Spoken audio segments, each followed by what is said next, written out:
aqui início a esta mesa redonda, que é imaginária, como vocês podem ver.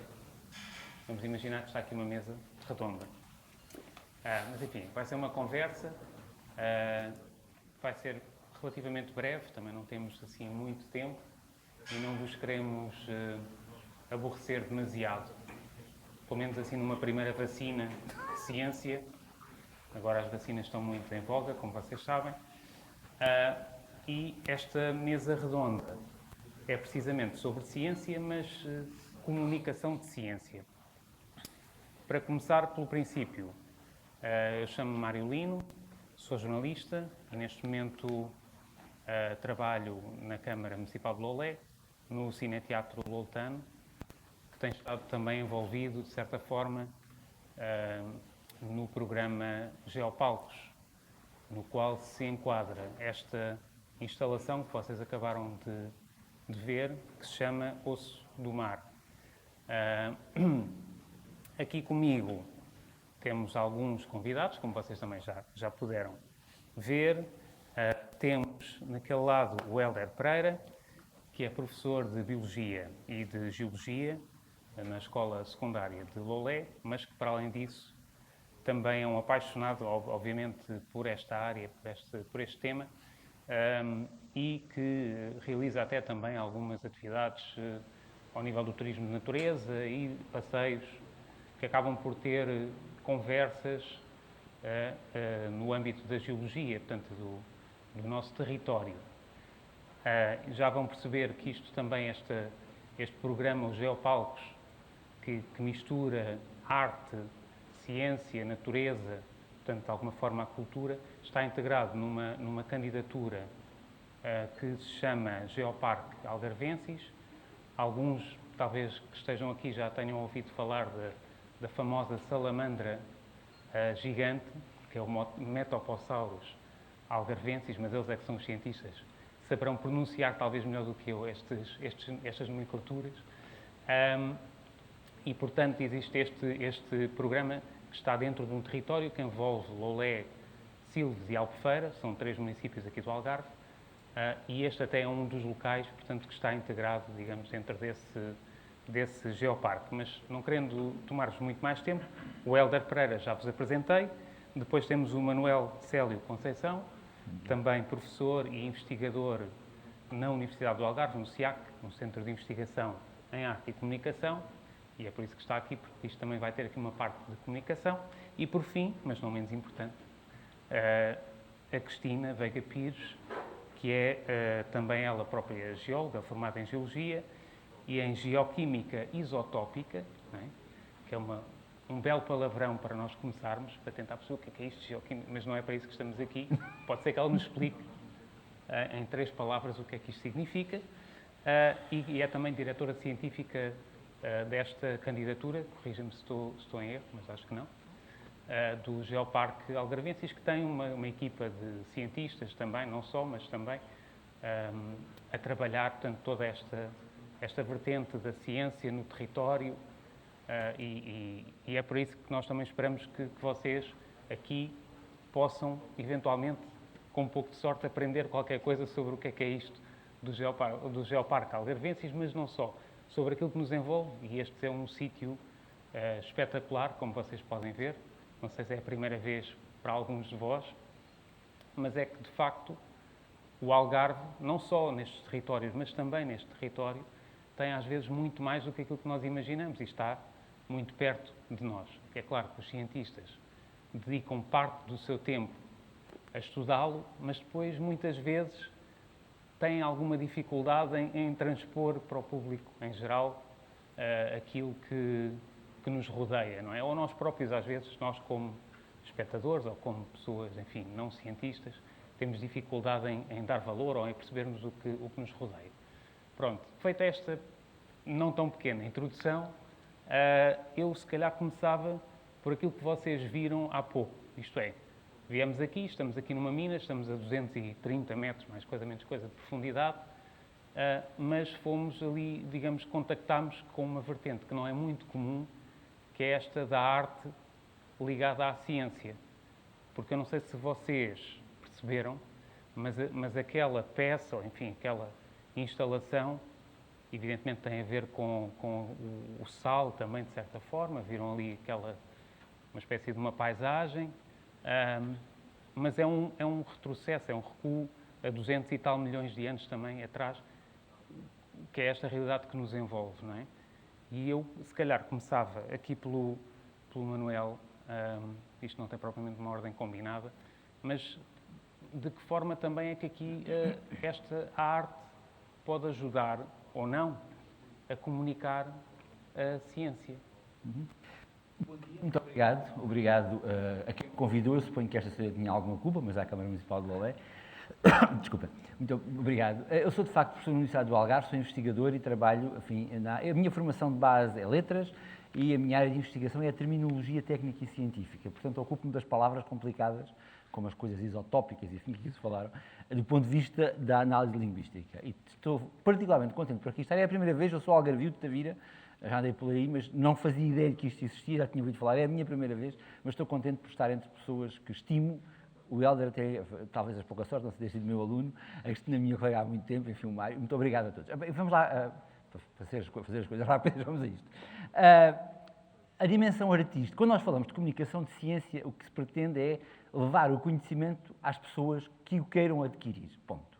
Portanto, normalmente fala-se de comunicação de ciência quando se quer escrever em inglês para publicações internacionais, enfim, não é esse o nosso objetivo aqui hoje, o nosso tópico aqui. O que o tópico é, nós estamos numa zona com uma especificidade geológica, cultural, de fauna, de flora, enfim, de flora, uma zona particular em que há pessoas que aqui vivem. Portanto, aquilo que se pretende nesta comunicação de ciência é que as pessoas que aqui vivem sintam que o seu conhecimento é valorizado por pessoas que o estudam com uma outra dimensão, que enfim, a chamada dimensão científica.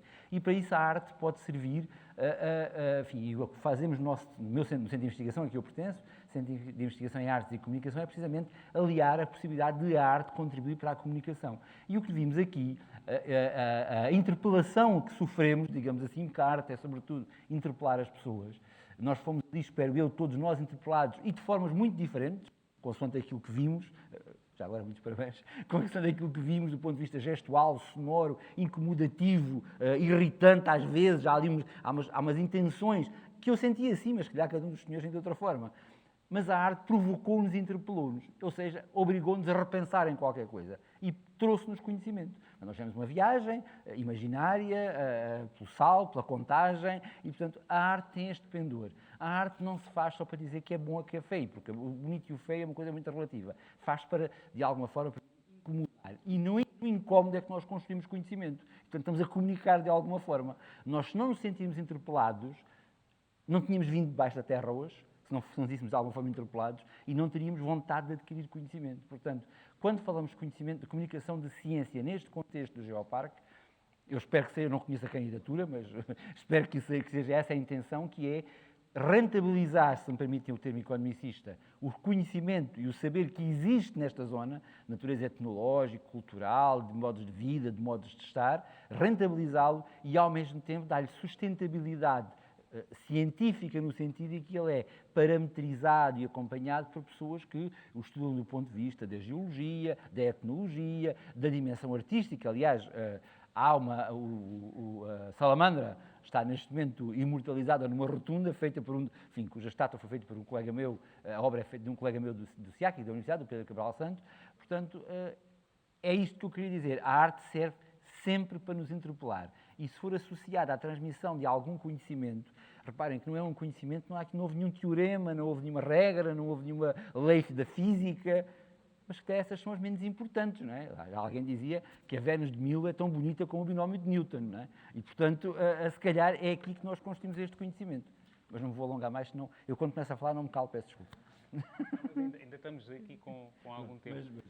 Sem me querer afastar ainda desta componente artística, eu até interpelava já o público, porque a ideia não é sermos só nós aqui, nós não, eu não estou aqui para ser eu a falar, mas para os nossos convidados estarem só a conversar, mas é também para que vocês possam fazer perguntas, enfim, aprender algo, questionar, duvidar, é para também motivar a curiosidade.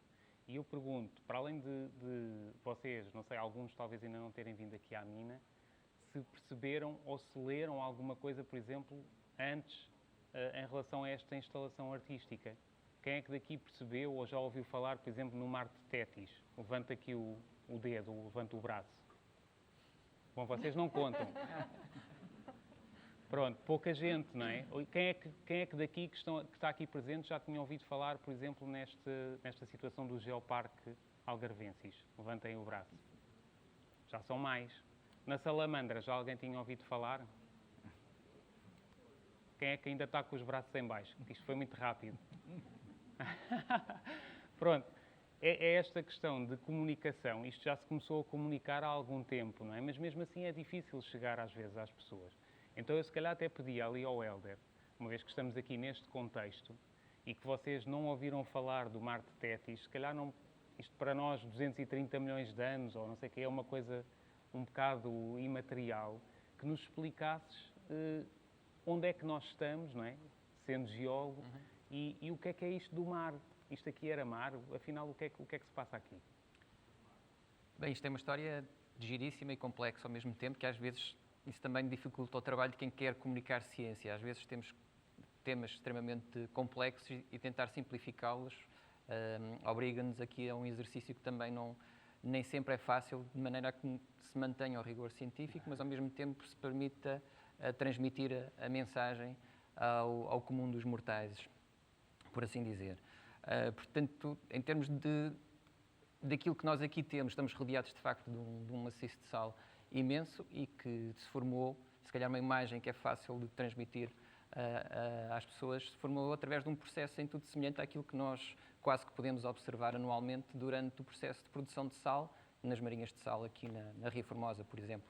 Portanto, a evaporação, que também foi de alguma maneira referida na instalação artística que observámos anteriormente, permitiu que este sal se fosse acumulando ao longo dos tais milhões de anos de que falávamos há pouco.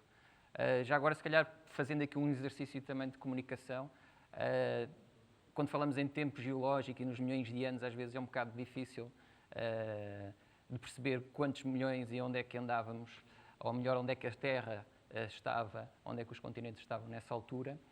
Um exercício que eu e um colega, quando fazemos os tais percursos pedestres, em que emprestamos os nossos olhos precisamente para quem nos acompanha poder interpretar aquilo que a paisagem, as histórias que estão escondidas à vista de todos nas paisagens e, neste caso, aqui nas galerias da mina, que é transformar a idade da Terra numa parte anatómica do nosso corpo. Portanto, utilizando aqui o nosso braço como sendo toda a história do planeta, que tem mais milhão, menos milhão, cerca de 4.600 milhões de anos. Se começarmos aqui com os 4.600 milhões de anos, a mina formou-se mais ou menos quando íamos aqui a meio da falanginha, portanto, a meio da falanginha. Okay? E isto tudo permite pôr em perspectiva, de facto, aquilo que é a imensidão da história de um planeta extremamente dinâmico. E de lá para cá, desde o meio aqui da falanginha do dedo do meio até à extremidade da unha, que basicamente cada vez que limamos ou cortamos as unhas estamos a apagar tudo quanto é a história da humanidade. Exatamente. E isto coloca tudo em perspectiva, aquilo que às vezes é a nossa forma de olhar para o mundo e para a natureza. Olhamos muito aqui para o nosso umbigo, mas reparem que isto é uma lição de humildade.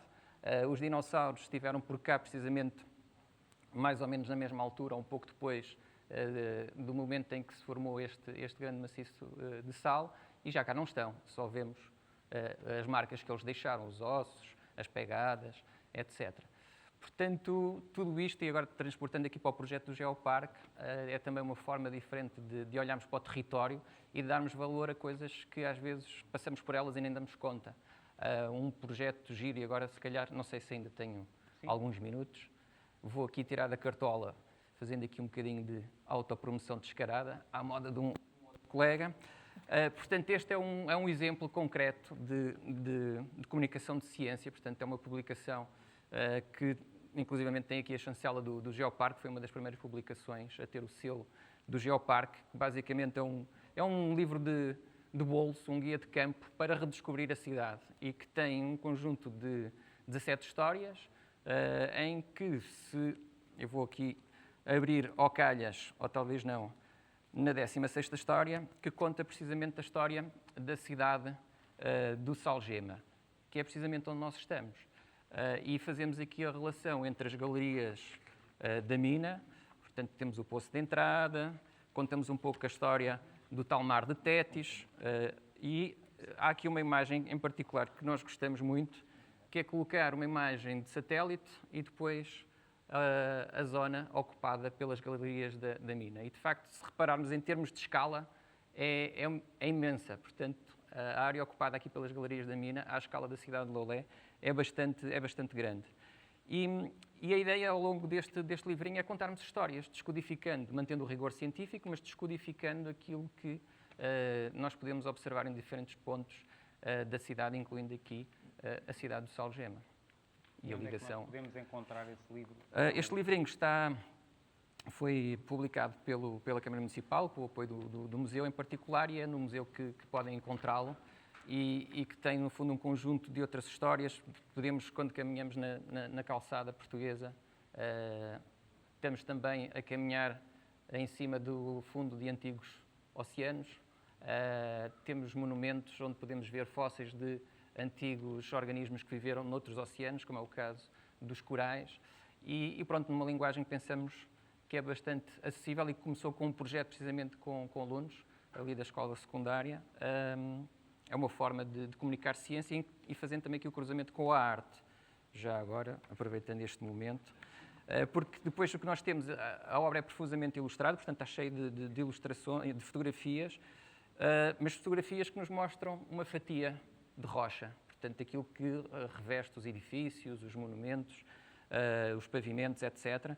E muitas vezes nós vemos padrões estranhos nas rochas e o que estamos a ver são os tais restos de organismos que por vezes viveram em antigos oceanos, como é o caso de certos fósseis de corais, como este que temos aqui, e o que temos sempre é fotografia e um desenho, portanto um pequeno modelo, uma pequena ilustração que ajuda a perceber de alguma forma o que estamos a ver em secção, a tentar transformar algo que é uma fatia num objeto tridimensional, a reconstituição daquilo que era o aspecto do ser vivo quando ainda estava vivo.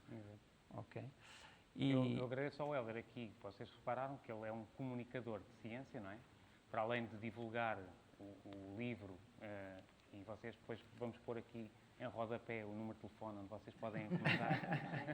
Não, mas obrigado de qualquer maneira, porque acho que é importante na comunicação de um património que é nosso, não é? Isto não é só meu, não é do Hélder, isto rodeia-nos.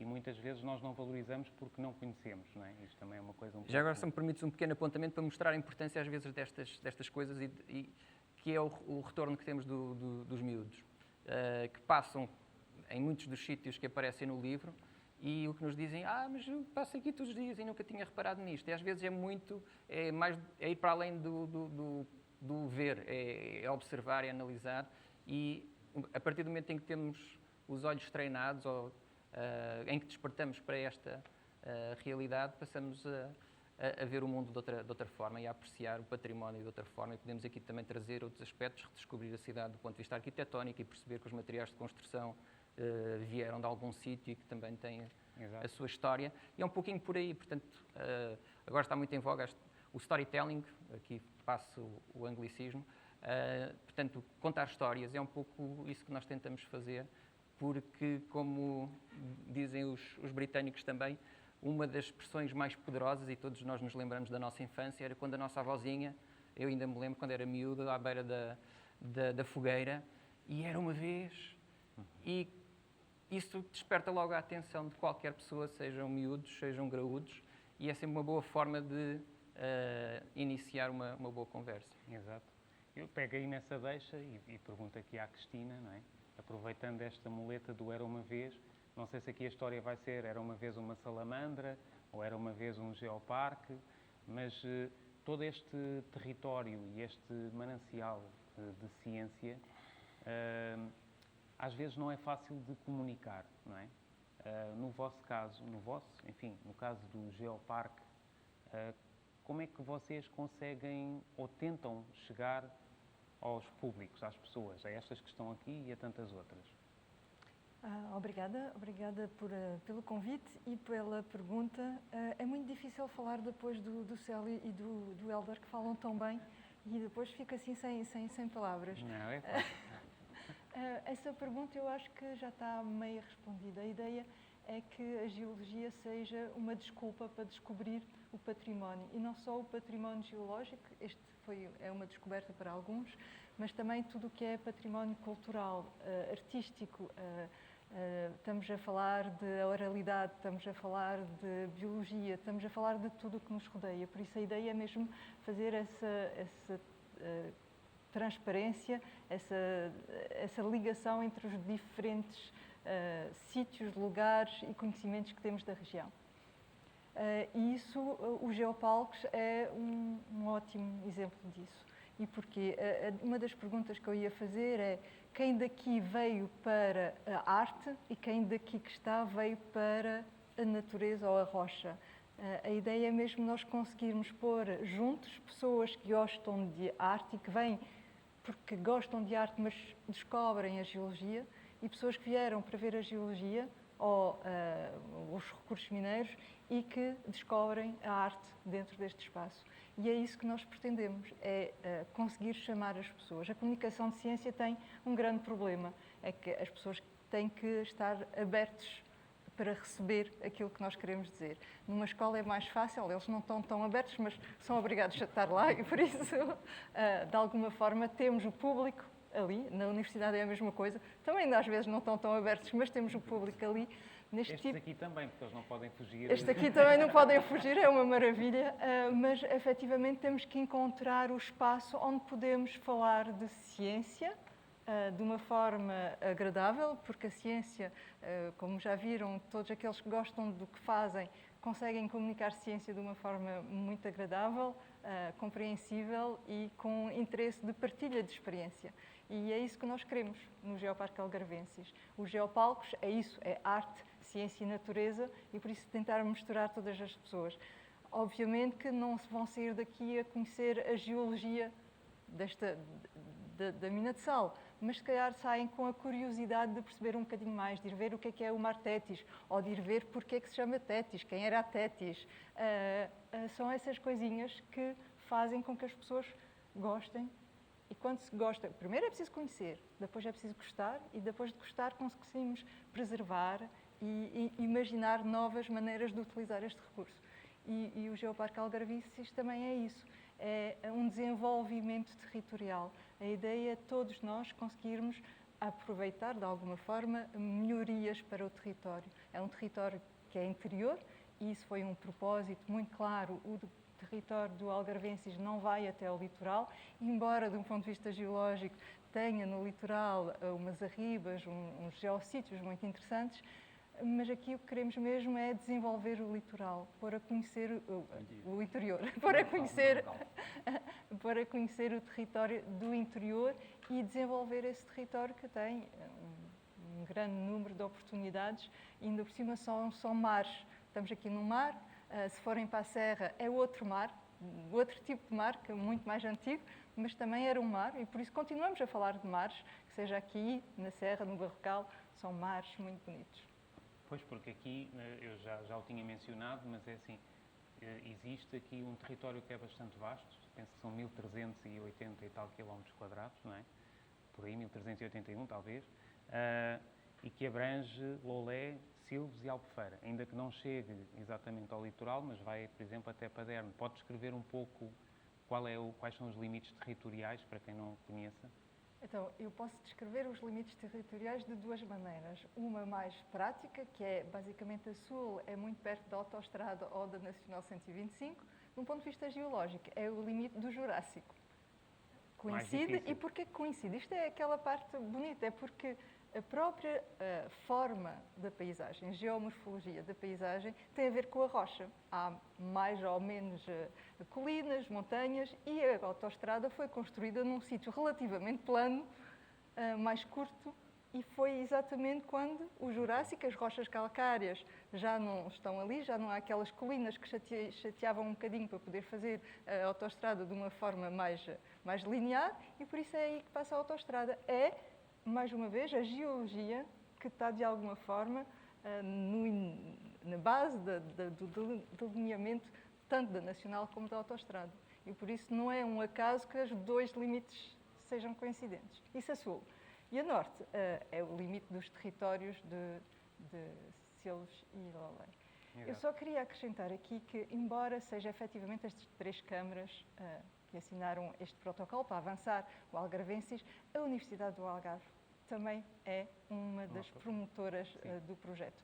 E é importante porque, como já foi dito aqui, a base também é científica, não é só política, há uma parte científica que queremos mostrar à população local, em primeiro ponto, acho que é o mais importante é aquelas pessoas que moram cá, mas depois, obviamente, mostrar e termos a confiança em mostrar aquilo que nós temos no território para fora, para o resto do país e para o estrangeiro. Sim, porque aliás o Manel também saberá, existe uma equipa técnica, como eu também referi, que faz, portanto, que suporta toda esta candidatura, não é apenas uma questão política e é curioso até que, do ponto de vista político, são 3 municípios que têm, neste momento em que falamos, orientações políticas, enfim,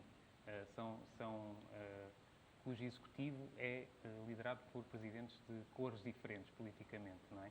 E uniram-se e estão juntos nesse propósito. Eu pergunto de novo, porque assim, por exemplo, aqui, talvez voltando aqui ao Manel, a Cristina estava a falar, ok, isto são rochas do Jurássico. O Jurássico, talvez ainda vocês aqui, vocês e eu, que estamos aqui, não cientistas, diz-nos qualquer coisa, por causa do Parque Jurássico, talvez, a questão dos tiranossauros, mas existem aqui outros períodos, não é? Digamos, em termos de formações geológicas, etc., que são abrangidos neste território. Não é para mim a pergunta. Não. Ah, pronto. A pergunta é... Estava a ficar com medo. Não era para a nomenclatura dos períodos todos, mas é como é que nós comunicamos, enfim, a universidade, que já percebemos que é um dos parceiros fundamentais no projeto, como é que se consegue comunicar isto de uma forma que as pessoas compreendam, não é? O Jurássico ainda está bem, mas depois começamos a falar do Triássico superior, não sei, Pliocénico, já estou aqui a inventar. Eu acho que depende qual é a intenção da interação comunicativa, mais do que da comunicação. E consoante o público com quem estamos a falar, e com quem fala, portanto, se me perguntasse a mim quais eram esses pedidos, eu não faço a mínima ideia, portanto, é porque estava a ficar com medo, é a intenção da interação comunicativa. E aquilo que o Hélder aquilo fez, com a metáfora da anatomia, ou com aquilo que vimos há pouco com a arte, são excelentes exemplos de comunicação. Porque para uma grande franja do público, para mim, que não percebo nada de geologia, eu quero lá saber se é Jurássico, o que é antes, o que é depois. Vamos ser honestos. Com devido rigor e respeito pelos meus colegas.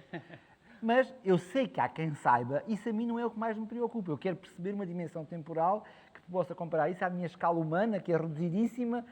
É isso que me interessa. E, portanto, quando nós vamos falar de comunicação de ciência, é inútil para um determinado público estar a explicar a formação das palavras, os períodos, os subperíodos, e as escalas, e as categorias. Isso não interessa nada. Mas, calhar, interessa perceber que, no meio em que vive, há vestígios de épocas diferentes. 200 milhões, 300 milhões, quer dizer, mais 100, menos 100 milhões, também ninguém liga, para nós é uma questão de minutos, basicamente, não é? Portanto, mas aqui isto é uma questão, parece que estou aqui a desconstruir a pergunta, mas não é. O que interessa em comunicação de ciência é perceber qual é a interação comunicativa com o objetivo que se está a comunicar. E claro que há pessoas depois que estarão muito interessadas, haverá aqui pessoas que estão muito interessadas em perceber estes períodos geológicos. Por exemplo, eu agora fiquei com vergonha, se calhar quando chegar a casa daqui a pouco vou à procura para relembrar o que é que estudei sobre geologia, mas é para isso que serve a comunicação de ciência, porque a comunicação de ciência não é a receita, não é o bolo feito, é a receita para ir fazer o bolo, que é a tal provocação e a capacidade de ir à procura de questões. Por outro lado, há aqui uma dimensão interessante do ponto de vista aqui, desculpa-me complicar um bocadinho, do ponto de vista epistemológico, portanto, da reflexão sobre o saber e sobre a ciência.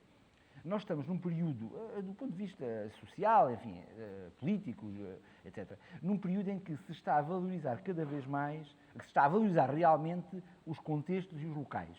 Nós já passámos pela globalização, enfim, agora às vezes até um bocadinho mais depois aos nacionalismos, portanto, mas estamos aqui naquele período que se chama na glocalização. Portanto, nós queremos ser todos, ter uma dimensão global, mas queremos valorizar o que é local. Isto faz, do ponto de vista da ciência, numa dimensão que está a ser muito trabalhada também agora, e aí estamos aqui não é bem, enfim, isto pode contribuir, que é a contribuição para a ciência da ciência cidadã. A ciência cidadã é, diriam os muito seguidores da terminologia de Bruxelas, o empoderamento das populações. É a capacidade de reconhecer à população local, e eu suponho que espero que seja isso que a Cristina estava a dizer, que é reconhecer à população que vive neste parque que a população tem muito saber sobre o texto, sobre o seu local.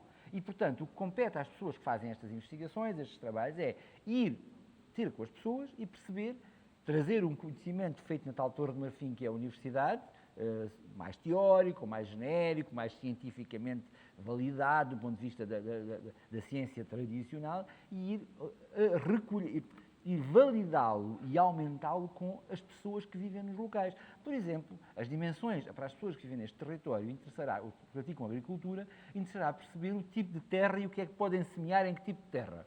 Isto é uma questão que tem um suporte geológico, obviamente, mas que o suporte geológico que a minha colega especialista na área tem, se calhar não é o suficiente porque a pessoa que trabalha naquela terra sabe associar o tipo de terra ao tipo de tempo, aos ventos, à exposição ao sol. E sabe, portanto, há uma dimensão cultural que a ciência universitária, especializada, não tem. E é isso que a comunicação de ciência deve tentar fazer, é valorizar, dar relevo a quem está no local. Aliás, é o que se devia estar a fazer com a dieta mediterrânea, não sei bem se é isso que está a fazer, essa é outra conversa, que é valorizar o saber local de forma a que ele contribua para que as condições de vida da população sejam melhores. No fundo é para isso que nós todos trabalhamos. Porquê é que se faz ciência? Porquê é que se faz investigação? Porquê é que é a educação? É para que as nossas vidas possam ter uma qualidade um bocadinho melhor, do ponto de vista da saúde, do ponto de vista económico, do ponto de vista da nossa autoestima. Portanto, isso tudo, no meu ver, eu parece que estou aqui a espingardar em todas as direções, mas não estou. É porque isto tudo está incluído na comunicação de ciência.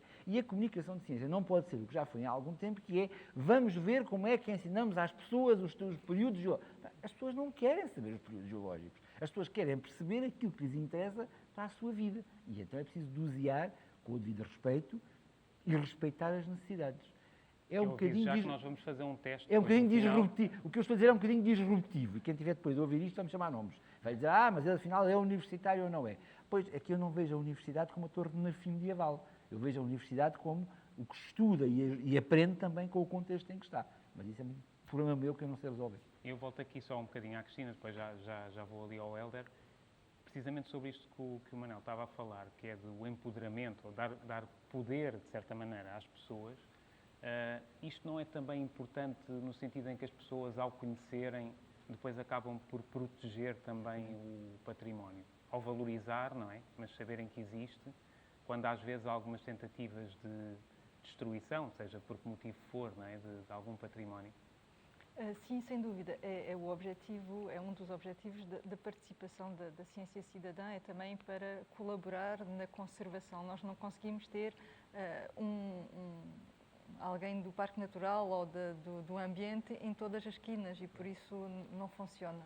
Há um exemplo muito bom do Geoparque Aroca, que é do norte de Portugal e que tem as famosas pedras parideiras. Não sei se já ouviram falar dessas pedras parideiras e a partir do momento onde eles foram Geoparque Mundial, com esta divulgação, com o conhecimento que partilharam com a população, chegaram a um momento onde as próprias pessoas que tinham retirado essas pedras do terreno vieram devolver ao Geoparque porque perceberam que era uma mais-valia, que era uma identidade e que era preciso preservar e conservar, e são agora as pessoas que moram lá que fazem a vistoria ou que são os guardiões das pedras parideiras. E é isso que nós pretendemos, temos que saber porque é que valorizamos aqueles sítios, porque é que esses geossítios têm importância. Pode não ser um valor económico direto, pode ser simplesmente de conhecimento, de património afetivo, cultural, há muitas razões para isso. Mas as pessoas precisam de saber isso.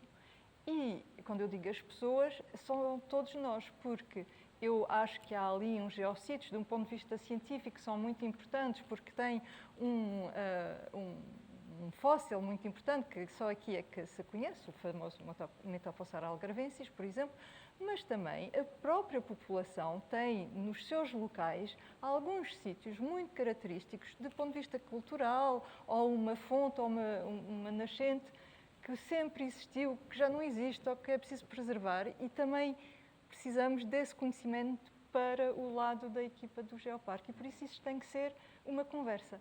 Dizer que já estamos a conseguir fazer isso, se calhar ainda não. Mas é isso o objetivo e estamos a trabalhar nesse sentido. Têm que saber que atualmente ainda não há nenhuma entidade gestora deste geoparque e por isso continuam a ser pessoas a trabalhar mais ou menos voluntariamente, não é? Não há uma equipa, disse que havia uma equipa, sim, muito grande, mas são pessoas que já têm o seu trabalho nas câmaras, na universidade, nas escolas, por isso não há nenhuma pessoa afeta este projeto a 100% e é isso que precisamos. E por isso, nesta fase, se calhar ainda não estamos a ir aos locais, ter com as pessoas, partilhar, receber das pessoas como deveríamos, mas espero que daqui para a frente, muito rapidamente, iremos conseguir isso. Lá chegaremos também, mas penso que talvez seja importante perceberem que o Geoparque Algarvensis, que tanto temos aqui falado, não é como se fosse um parque temático, uma feira popular, não é? Em que se paga bilhete e tem um portão e entramos e a partir daqui estamos no Geoparque Algarvensis, que aliás ainda não é uma candidatura, mas já agora peço também à professora Cristina que explique, que já existem em Portugal alguns que não são aspirantes, existem que já são efetivamente reconhecidos como geoparques pela Unesco. Então, há duas fases. Já o Geoparque Mundial da Unesco, que é efetivamente um selo de reconhecimento da Unesco. E nós estamos atualmente aspirantes a Geoparque Mundial da Unesco. Isso quer dizer que já apresentamos a nossa vontade de ser Geoparque Mundial da Unesco daqui a alguns anos e que já fomos aceitos nessa condição de aspirante. Ou seja, temos o mínimo necessário para poder fazer a candidatura. Essa candidatura implica muitas coisas e é um caminho longo que estamos a iniciar e tenho a certeza que será um caminho muito interessante, mas efetivamente é só entre aspas, é um selo de qualidade. Vai haver portas de entradas, sim, queremos que haja outros elementos na paisagem que digam que entrou no Geoparque Algarvensis, mas não é um portão, não é uma porta, não implica nenhuma nova legislação. Isso é outra coisa que as pessoas às vezes perguntam, porque quando se fala de um parque natural, há ali umas quantas legislações que vêm com isso, não implica nada disso, isto é mesmo uma estratégia de desenvolvimento sustentável. Nós o que queremos é mostrar os recursos geológicos e a importância desses recursos no dia-a-dia, na vida de todos nós e num território muito específico. Isto não é segredo, como vocês já perceberam, por isso nós estamos aqui, embora muitos de vós, como vocês próprios reconheceram, não conheciam ou não tinham ainda ouvido falar, mas eu peço agora sim ali ao Hélder que nos diga algumas das coisas, tentando mais uma vez ir ao concreto, não é? Materializar, visualizar algumas das coisas dos sítios, das histórias que vocês, podem ficar a conhecer dentro deste território. Digo, aliás, também, para aqueles que tiverem internet, hoje em dia já é relativamente fácil o acesso, que também existe um site do Geoparque Algarvensis, onde consta muita informação, ou pelo menos, enfim, alguma informação, também até sobre alguns dos eventos como este que nós assistimos aqui, com o João Caiano, que está aqui presente, e a quem agradeço também estar aqui. Hélder, o que é que nós podemos descobrir, encontrar coisas interessantes, engraçadas? A Cristina já falou, não é só geologia, a própria gastronomia, por exemplo, tudo está ligado, mas se calhar no âmbito da geologia, por exemplo.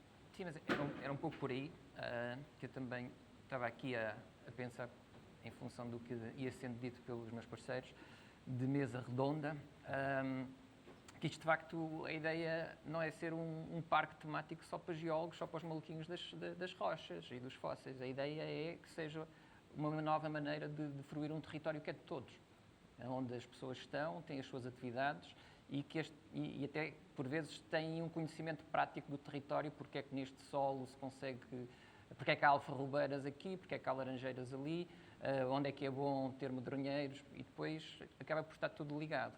De facto, é a maneira de fruir o território ou de perceber que a base que está por detrás de muitas das atividades humanas, porque é que as pessoas fixaram naquele local, porque é que as povoações estão ali, porque havia água, e antigamente não era só abrir a torneira e a água aparecia. Portanto, acaba por estar tudo ligado. Só, se me permites voltar aqui um bocadinho atrás a dois pontos que foram focados anteriormente, tem a ver com a tal história do empoderamento, com um outro exemplo aqui no Algarve, num local ali no concelho de Vila Real de Santo António, onde existe fósseis muito importantes, dado o grau de preservação e a qualidade que têm, e que eram, de alguma maneira, predados. Vinha gente de todo o lado, levavam os fósseis sem prestar contas a ninguém, mesmo estando numa área protegida, que é o Parque Natural da Ria Formosa. E as pessoas locais aperceberam-se da importância daquele local, passa a redundância, e passaram a ser elas as guardiãs desse mesmo território, até criar uma lenda de uma cobra que existiria num determinado sítio, para as pessoas não irem para ali, porque a cobra podia aparecer, se fossem tentar apanhar os fósseis, ainda vinha a cobra e depois era uma chatice. E isso, de facto, é importante, as pessoas perceberem que o seu território tem valor. O outro aspecto, ainda com a comunicação, nos vários percursos que nós por aí fazemos, e quando vamos viajar até ao outro mar da Serra, um oceano que já morreu, coitadinho, nós evitamos também usar a terminologia científica, usámo-la, obviamente sabendo que isso não é a parte mais importante das histórias que contamos, tentamos sempre manter o rigor científico, mas depois tentamos criar laços, as tais memórias. E há um exemplo também giríssimo que eu me lembro sempre, que é quando nós andamos na serra, vemos aquelas rochas que fazem lembrar o bolo, o famoso mil folhas, né, em que vemos aquelas camadas, aquelas bandas de rochas, todas muito espalmadas, umas sobre as outras, e que por vezes nós conseguimos perceber se essas camadas estão na sua posição original ou se aquilo deu assim uma volta e ficaram de patas para o ar. E lembro sempre de uma pessoa que fez um desses percursos, uma dessas viagens no tempo e no espaço connosco, e que aquilo que ficou não foram cá os carbónicos, nem os jurássicos, nem nada desses termos científicos, mas foi a história do fundo do oceano invertido. Aquilo que aquela pessoa ficou, a memória que ela criou, foi perceber que havia um conjunto de camadas que inicialmente estavam assim e que, por alguma razão, por causa da dinâmica aqui do nosso planeta, ficaram voltadas do avesso. E é sempre um exemplo a que voltamos e nos traz de alguma maneira à Terra, e percebemos que não podemos querer falar só com os icos e criar as tais ligações e as memórias que as pessoas consigam relacionar. Ok, isto já foi um oceano, porque temos aqui fósseis de organismos que viveram no mar e que sabemos que existem outros organismos equivalentes atualmente, e é um pouquinho aquilo que o geólogo também faz. Fazemos sempre estas viagens no tempo. Como? Não é que a gente tenha o aparelho, enfiamos no aparelho e viajamos até lá atrás aos milhões e milhões de anos, mas fazemos uma coisa que é um pouquinho o contrário do que os historiadores fazem, que é, olhamos para os processos atuais e tentamos interpretar o que está à nossa volta, gravado nas rochas. Como é que sabemos que aqui estamos num sítio que foi um oceano? Porque temos locais equivalentes atualmente onde podemos observar, obviamente a uma escala temporal completamente diferente, os processos que acabaram por originar aquilo que é hoje aqui este torrão de sal onde estamos aqui a ter esta magnífica conversa. Outros sítios interessantes, há muitos. Aqui, por exemplo, para quem é de Lolé, e nós com os nossos alunos também temos essa experiência, que Lolé, o crescimento urbano da cidade foi acontecendo ao longo do tempo, mas Lolé é atravessada por uma ribeira, a famosa Ribeira do Cadouço, ou Ribeira da Graça, consoante o local da cidade a que atravessa, e que é uma ribeira que, entretanto, nós só observamos, de alguma maneira, na parte sul, já fora da zona mais urbanizada. E que durante muito tempo as pessoas foram se esquecendo. As pessoas mais antigas sabem o que é a Ribeira do Cadouço, porque havia momentos em que iam lavar a roupa à ribeira e não havia Facebook, e o disco disse era enquanto se fazia a lavagem da roupa. E essa ribeira está a ser redescoberta e tem também aspectos do ponto de vista não só da geologia, mas também da fauna e da flora interessantes. Se formos para a serra igualmente, portanto temos altos olhos d'água, as águas que brotam naturalmente à superfície, portanto há uma enorme diversidade, há um conjunto imenso de histórias que podem ser contadas e descobertas aqui neste Machial, por território. exemplo, também. O Machial, exatamente, portanto há uma grande diversidade. Portanto, do Planalto do Escarpão, se formos para Silves, temos outros capítulos dessa mesma história. Portanto, é uma história riquíssima e que a ideia é divulgá-la a nível local e, obviamente, depois a nível regional, nacional e até mesmo internacional. E a ideia é trazer, pegando aqui também para a questão económica, no fundo isto, os políticos é isso que entendem, é a questão do que é que isto traz para o meu território, e daí também o raciocínio que está por detrás do tal desenvolvimento sustentável, é de alguma maneira apoiar e manter as populações de territórios que têm vindo a perder população, não é? A juventude das freguesias do interior do concelho de Lolé tende a vir à procura de emprego para o litoral. E a ideia é, de alguma forma, tentar criar novas raízes e permitir que as pessoas se fixem nesse território, tornando-se embaixadores do mesmo e mostrando os valores que têm. Não é? Atrás da geologia é preciso um sítio para dormir, porque é impossível fazer uma viagem de milhões de anos apenas num dia, portanto, é preciso sítios para comer e nada melhor do que os sítios típicos com os petiscos e os acepipos locais. Claro. O medronho, os enchidos, os cozidos de grão com a galinha da vizinha e por aí fora. Exato. Pronto, de forma a que isto também impacta na vida das pessoas, no cotidiano, não é? Das pessoas normais, poderá vir a impactar. Pronto, agora talvez ainda seja um pouco cedo. O que são pessoas normais? Não somos nós. Quer dizer, não são vocês. Pessoas normais não são os cientistas, somos nós. Não, eles também são mais ou menos normais. Mais ou menos normais. Aqui posso me permitir, eu queria fazer um comentário. Tentando ser mais ou menos normal. Eu queria, enfim, sintetizar um bocadinho aquilo que estávamos aqui a dizer também, que é muito importante, porque às vezes a minha área é esta, mas temos de ter cuidado com as palavras. Porque às vezes quando se fala em comunicação de ciência, isto afasta mais as pessoas do que as aproxima. Porque a comunicação de ciência durante muito tempo foi vista como a vulgarização da ciência. Vulgarização quer dizer tornar popularucho. Estão a ver a conotação negativa. É explicar aos coitadinhos que não percebem. Portanto, a vulgarização é o cientista, que é o douto, o sabedor, que vai explicar a quem não sabe. Ora, nada mais errado, obviamente. Aquilo que hoje, quando falamos de comunicação de ciência, e aqui o Helder fez aqui excelentes exemplos, nós não estamos a vulgarizar. A palavra vulgarizar vem de povo, vulgus é o povo em latim. Portanto, não estamos a vulgarizar, nós estamos a criar interação, porque temos saberes diferentes. Nós estudamos umas coisas e há pessoas, enfim, desculpa-me agora fazer esta oposição, mas as pessoas que vivem nos territórios sabem outras coisas, um saber de experiência feito, enfim. Agora, portanto, nós, quando falamos de comunicação de ciência, devemos abandonar a palavra vulgarização e usar um conceito mais recente, mais interessante, que é a mediação.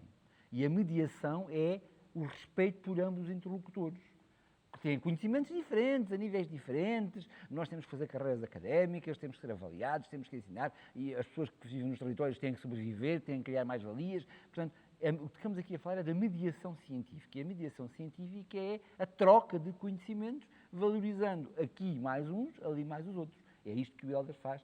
Enfim, já percebi aqui, estou muito orgulhoso do meu ex-aluno, que faz de forma excelente, que é a capacidade de mostrar um conhecimento académico, enfim, que ele adquiriu e transpô-lo e rentabilizar é feio, aumentá-lo com o conhecimento que vai adquirindo e sorvendo dos sítios por onde passa. Portanto, a palavra vulgarização morreu e agora falamos de mediação do conhecimento. Só uma frase.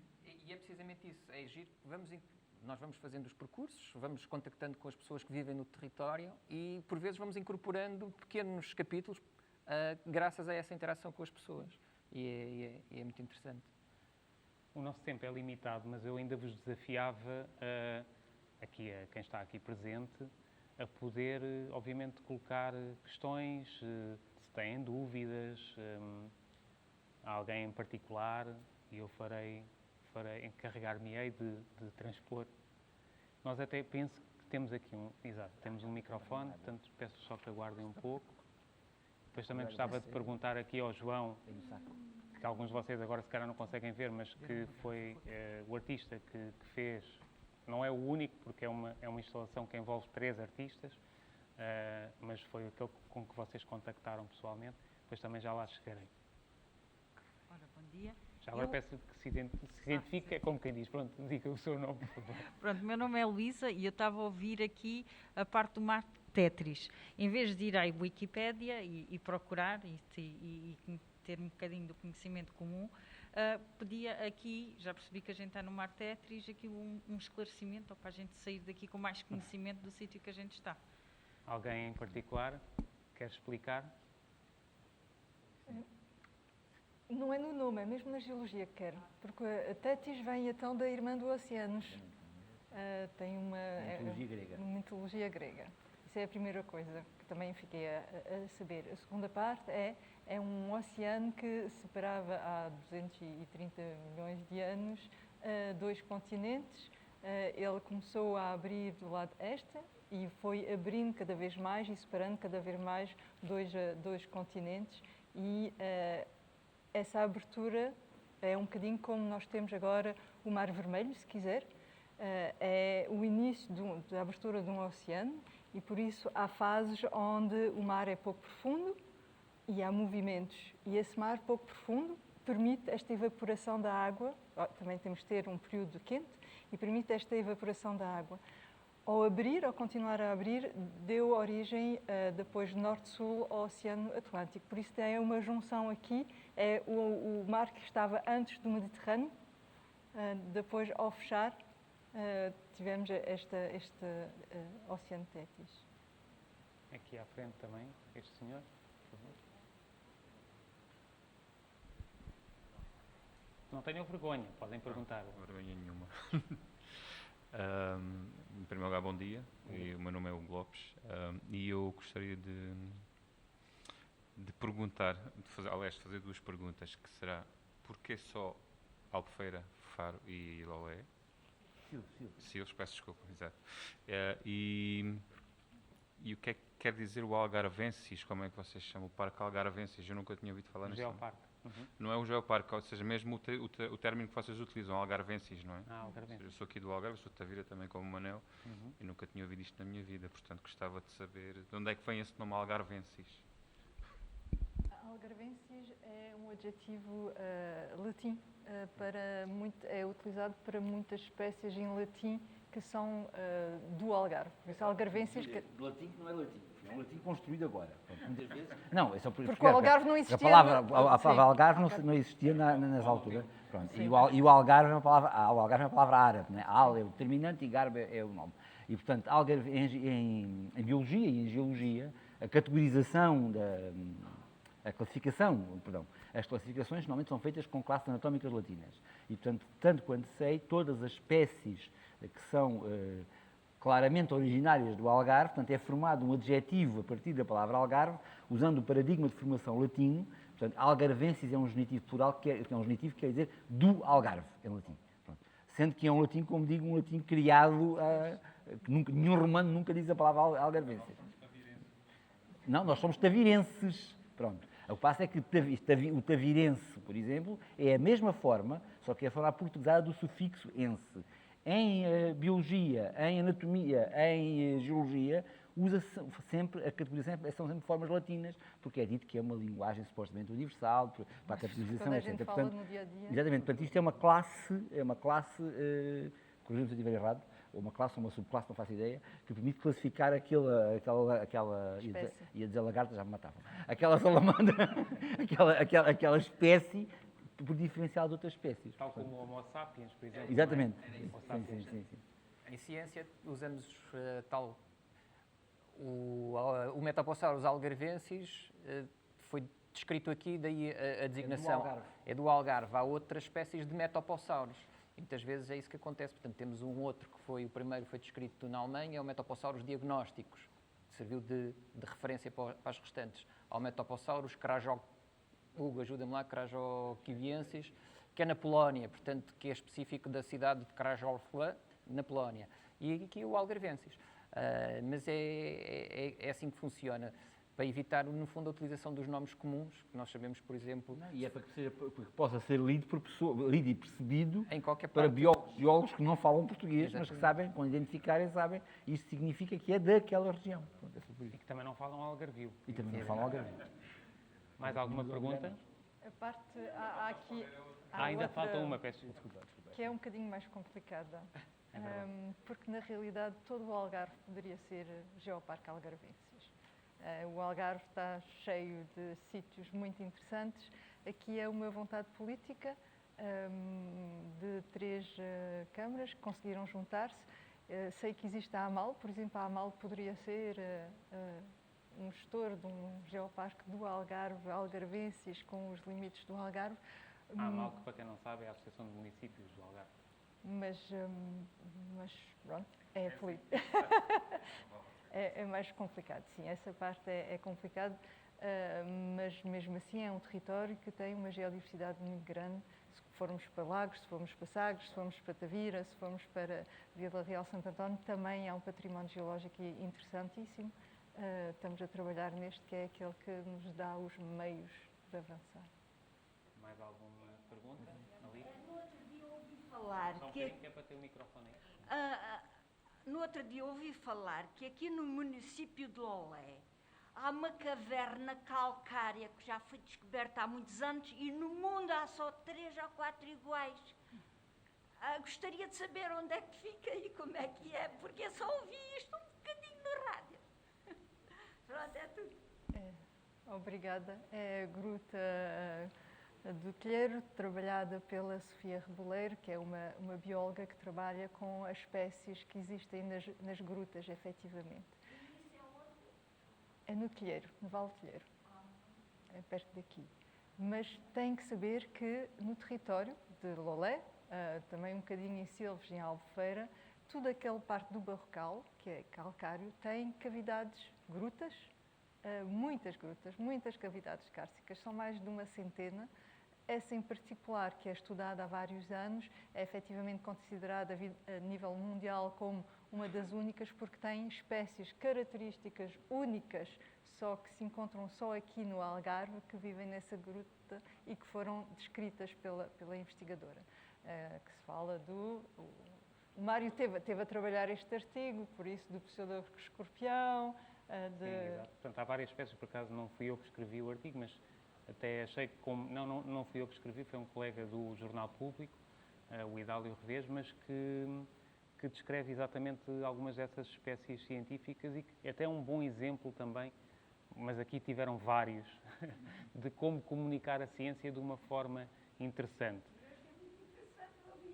É interessante, sim. Então, tem que saber que há algumas dessas grutas que podem ser visitadas com especialistas. Esta, obviamente, não, porque é uma muito especial que precisa de ser protegida, mas há vários grupos de espeleologia, que são aquelas pessoas que vão para as grutas, cavidades, equipados, que têm autorizações, que têm o conhecimento e a segurança de nos levar para essas grutas e podem ir durante o verão. Existem várias atividades no ciclo da Ciência Viva no verão, por exemplo, que podem ir ver e conhecer algumas delas. Estamos mesmo a terminar, porque o tempo, como eu vos referi, era curto. Para uns talvez ainda bem, mas espero que não, espero que para a maioria tenha sido uma conversa interessante. Quero mais uma vez salientar também aqui a presença do João Caiano, que é um dos artistas que está aqui nos Geopalcos. Lembrar também que os Geopalcos é um programa que acaba por reunir a arte, a ciência, na natureza, portanto, e que está neste território do Geoparque. Vocês podem consultar essa informação, como vos referi, num site, que é o site do Geoparque Algarvensis, e agora já sabemos o que é que quer dizer Algarvensis. Resta-me agradecer aqui, em primeiro lugar, ao público que esteve aqui presente e muito bem comportado, diga-se de passagem. Também não podiam fugir, portanto, temos isso a nosso favor. Espero que tenham gostado desta conversa, eu acho que foi bastante interessante. E, em segundo lugar, não menos importante, agradecer aos nossos convidados, ao Hélder, ao Manuel e à Cristina, com muito apreço e muito entusiasmo, acabaram por nos dar aqui algumas luzes sobre a comunicação de ciência, mas, sobretudo, explicar que a ciência, ou demonstrar até que a ciência não tem que ser algo enfadonho, pode ser algo bastante interessante e, como vocês próprios perceberam, há muito para descobrir, às vezes aqui à nossa porta. Além da ciência pode não ser enfadonho, os cientistas podem até quase ser normais. Já não iria tão longe, mas pronto, em causa própria, defendem-se em causa própria, mas vamos dar-lhes esse benefício da dúvida e vamos achar que poderão ser mais ou menos normais. Agradeço-vos mais uma vez, obrigado por terem vindo. Obrigado.